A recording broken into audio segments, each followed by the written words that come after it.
Okay, ఇక ఏమాత్రం ఆలస్యం చేయకుండా నేరుగా టాపిక్లోకి వెళ్దాం. ఈరోజు మనం మాట్లాడుకోబోయే విషయం ఒక రకంగా దేశ విద్యా వ్యవస్థలోనే ఒక అతిపెద్ద డ్రామా. నిజం చెప్పాలంటే ఇదొక సెటైరికల్ కామెడీ థ్రిల్లర్ స్టోరీ లాంటిది. అదేనండి, నీట్ 2026 పేపర్ లీక్ ఇష్యూ.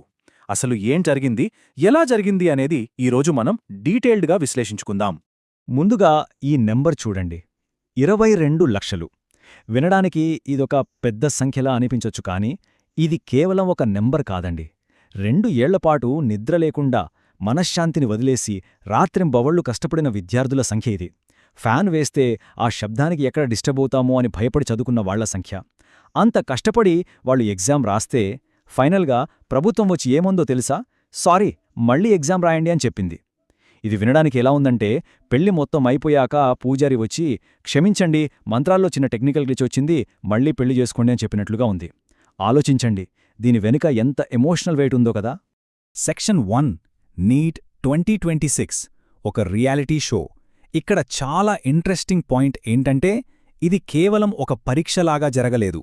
అక్షరాల దేశం మొత్తం ఆడిన ఒక పెద్ద నేషనల్ లెవెల్ రియాలిటీ షోలాగా మారిపోయింది.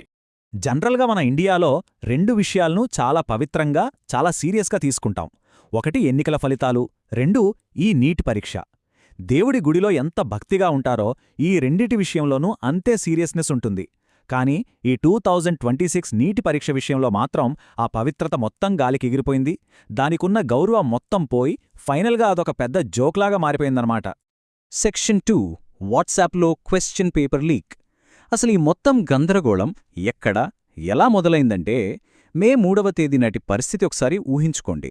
దేశం మొత్తం ఒక సైలెంట్ యుద్ధ వాతావరణం. మరుసటి రోజే పరీక్ష. ఇంట్లో పిల్లలు చదువుకుంటూ ఉంటే కనీసం టీవీ సౌండ్ పెట్టడానికి కూడా పేరెంట్స్ భయపడేంత నిశ్శబ్దం. కాని సరిగ్గా అదే టైంలో ఒక డిజిటల్ సీక్రెట్ ఎంత సైలెంట్గా స్ప్రెడ్ అయిందో చూస్తే మనం ఖచ్చితంగా ఆశ్చర్యపోతాం. ఇదొక టైమ్ లైన్ లాగా చూద్దాం. 2 ఏళ్లపాటు ఎంతో కష్టపడి చదవడం, మే 3న ఆ నేషనల్ టెన్షన్, ఇవన్నీ ఒక ఎత్తైతే, ఎగ్జామ్కి ముందు రోజు రాత్రి రాజస్థాన్లోని ఒక గదిలోనించి ఒక వాట్సాప్ ఫార్వర్డ్ స్టార్ట్ అయింది. ఫస్ట్ దాన్ని చూసి అందరూ జస్ట్ ఒక గెస్ పేపర్ అనుకున్నారు. మనకి గెస్ పేపర్ అంటే ఏంటి? ఎగ్జామ్కి ముందు దేవుడికి కొబ్బరికాయ కొట్టడం లాంటిది. వస్తే దేవుడి మహిమ, రాకపోతే సిలబస్ బయటనుంచి వచ్చింది అనుకుంటాం. కానీ ఎగ్జామ్ రోజు ఏం జరిగిందంటే, ఆ వాట్సాప్ మెసేజ్లో ఉన్న క్వశ్చన్స్ అసలు క్వశ్చన్ పేపర్ 100కి 100% మ్యాచ్ అయ్యాయి. అంటే అది గెస్ పేపర్ కాదు, ఏకంగా అసలు సినిమాకే ట్రైలర్ అన్నమాట. బ్రో, ఇదే రేపటి పేపర్. ఎక్కడో రాజస్థాన్లోని ఒక చిన్న రూంలో ఎవరో క్యాజువల్గా టైప్ చేసిన ఈ ఒక్క సింగిల్ మెసేజ్ లక్షలాది మంది భవిష్యత్తును ఒక థ్రిల్లర్ సినిమా తరహాలో మార్చేసింది. ఎవ్వరూ కలలో కూడా ఊహించని విధంగా ఒక చిన్న వాట్సాప్ ఫార్వర్డ్ దేశవ్యాప్తంగా ఎంతటి సెన్సేషన్ క్రియేట్ చేసిందో ఇక్కడే మనకర్థమైపోతుంది. సెక్షన్ 3 ఎన్టీఏ భద్రతా కోట ఎలా బద్దలైంది? ఇక్కడే అస్సలైన ట్విస్ట్ మొదలవుతుందండి.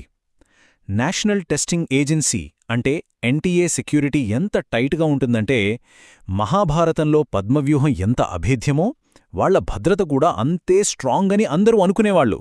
మరి అంత పెద్ద కోట ఒక పేకమేడలా ఎలా కూలిపోయిందో ఇప్పుడు చూద్దాం. అసలు ఎన్టీఏ వారు చెప్పిన ఆ సెక్యూరిటీ క్లెయిమ్స్ ఒకసారి గమనిస్తే, artificial intelligence, CCTV monitoring, GPS tracking, biometrics, పైగా 5G సిగ్నల్ జామర్స్ అట. ఇవన్నీ వింటుంటే ఏదో హాలీవుడ్ సినిమాలో హైటెక్ సెక్యూరిటీ సిస్టంలా ఉంది గదూ. బహుశా వాళ్లకి ఇంకో 2 రోజులు టైం ఇచ్చుంటే, మేము ఇస్రో శాటిలైట్ నుంచి నేరుగా క్వశ్చన్ పేపర్ను మానిటర్ చేస్తున్నాం అని కూడా చెప్పేవాళ్లేమో. కానీ ఈ మొత్తం ఎపిసోడ్ మనకు చాలా స్పష్టంగా చూపిస్తున్న విషయం ఏంటంటే, ఒకవైపు ఎన్టీఏ వారి హైటెక్ సెక్యూరిటీ కోట ఉంటే, మరోవైపు దాన్ని బ్రేక్ చేసింది మాత్రం ఒక సింపుల్ వాట్సాప్ ఫార్వర్డ్.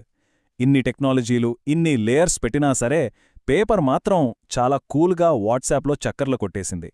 ఇదచ్చం ఎలా ఉందంటే, ఇంటి మెయిన్ డోర్కి ఏకంగా 5 తాళాలేసి అసలు ఇంటికి వెనకాల గోడ కట్టడమే మర్చిపోయినట్లుంది. సెక్షన్ 4 పరీక్ష రద్దు మరియు సోషల్ మీడియా రియాక్షన్.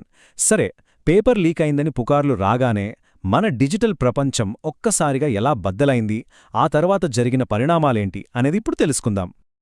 ఫస్ట్ స్టెప్లో సోషల్ మీడియాలో స్టూడెంట్స్ ప్రశ్నించడం స్టార్ట్ చేయగానే ఎన్టీఏ వెంటనే వచ్చి ఇవన్నీ ఫేక్, అవన్నీ రూమర్స్ అని చాలా కాన్ఫిడెంట్గా కొట్టిపారేసింది.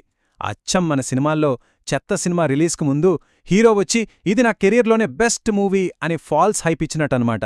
కానీ సెకండ్ స్టెప్లో చూస్తే కేవలం 2 రోజులు తిరగకముందే ఏకంగా ఎగ్జామ్నే క్యాన్సిల్ చేస్తున్నట్లు సడన్గా ప్రకటించారు. ఆ క్షణంలో నిజంగా దేశం మొత్తం ఒక్కసారిగా షాక్కి గురైంది. ఈ ఎగ్జామ్ క్యాన్సిల్ అయిన వెంటనే వచ్చిన రియాక్షన్స్ చూస్తే ముందుగా స్టూడెంట్స్ తీవ్రమైన షాక్లో ఉండిపోయారు. ఇక పేరెంట్స్ అయితే తమ పిల్లల కష్టమంతా వృధా అయిపోయిందని రగిలిపోయారు. కాని ఇక్కడొక చేదు నిజం చెప్పనా? ఈ క్యాన్సిలేషన్ వల్ల అత్యంత సంతోషంగా సెలబ్రేట్ చేసుకున్న ఒకే ఒక వర్గం ఏంటంటే అది కోచింగ్ సెంటర్ల మాఫియా. ఎందుకంటే సింపుల్, మళ్లీ ఫీజుల్లాగచ్చు, మళ్లీ కొత్తగా ఆల్ ఇండియా ర్యాంక్ 1 స్ట్రాటజీ బ్యాచ్లు అని పెట్టి లాభాల సంపాదించుకోవచ్చని వాళ్లు అక్షరాల పండగ చేసుకున్నారు. ఇక క్షణాల్లో సోషల్ మీడియా ఒక యాక్టివ్ అగ్నిపర్వతంలా పేలిపోయింది. ఎక్స్ అంటే ట్విట్టర్ ఓపెన్ చేస్తే చాలు, ఎక్కడ చూసినా #BAN NTA, #JusticeForNEET UG దేశవ్యాప్తంగా ట్రెండింగ్లోకొచ్చేశాయి.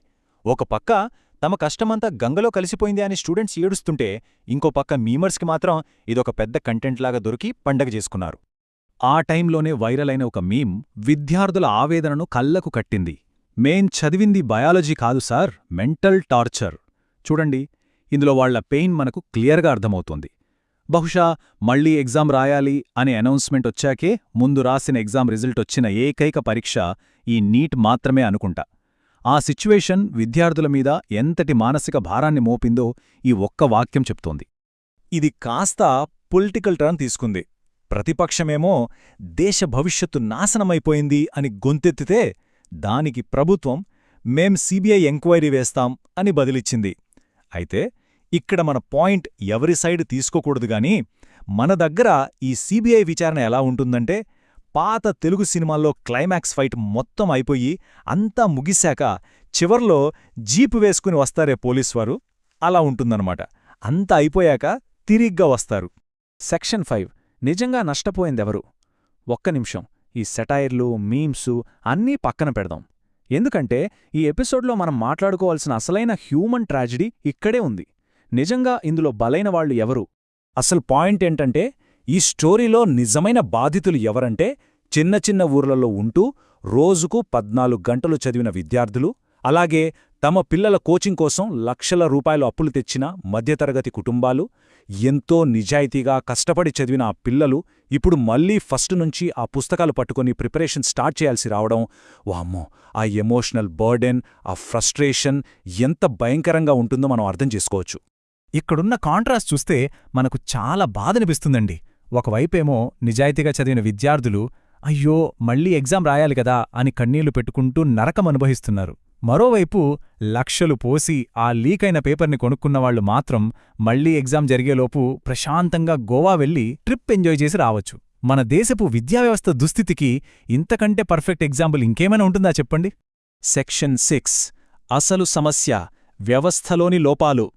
ఇక ముగింపుకి వచ్చే ముందు మనం ఒక విషయం స్పష్టంగా అర్థం చేసుకోవాలి. ఈ కథలో అసలైన విలన్ కేవలం ఆ లీకైన ఒక పేపర్ మాత్రమే కాదు, అంతకు మించి ఈ సిస్టంలో పాతుకుపోయిన లూప్ హోల్స్. ఇప్పుడు ఈ సిస్టంలో ఉన్న హిపోక్రసీ అంటే పక్షపాతాన్ని గమనిద్దాం.